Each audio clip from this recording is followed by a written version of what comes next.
Hi, my name is Erin Fisher. This is Why Open Drug Discovery Needs 4 Simple Rules for Licensing Data and Models by Anthony J. Williams, John Wilbanks, and Sean Ekins. Introduction.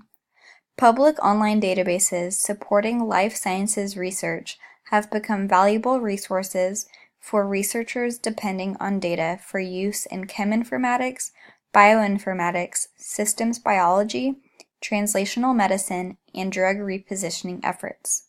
It is believed that by meshing these various data sources together, it may be very useful to accelerate drug discovery efforts.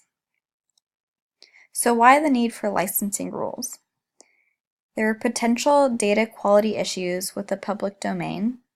These original databases were not designed for interoperability. The availability of data to download and reuse is an important option to the community and researchers. Many databases cut and paste copyright concepts from traditional websites, which simply does not fit. These key points show us that these public online databases were not initially designed to support such large and integrated data sharing that could potentially be interoperable and change the way data is shared and used. So there are 4 rules outlined in the article to help streamline these efforts. 1. Before you begin a database project, meet with all of the stakeholders.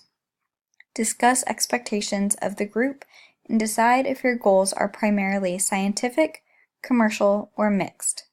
If mixed, take a look at the actual commercial potential of the project. 2. If your project is scientific in nature and not commercial, explore the benefits of open licensing and drawbacks of enclosure. This is an important step to consider because you may find that open is not appropriate, and you will not want to write your own property licenses. It is best to use existing and well-used ones. 3. Develop simple explanations of your terms of use and make them easy to find for users. Let's be real, most of us do not read the terms and conditions. We just hit agree or accept and move forward. But we want them to be easy to find for our users if need be. 4. Don't ever lock up metadata. A good amount of data will not be suitable for an open database. However, if you can't make the data public domain, make the metadata public if you can. It is believed with these 4 guidelines, this should allow to build a more stable data and model sharing environment. In conclusion, with scientists and researchers heading towards more open access publishing, this topic becomes increasingly important.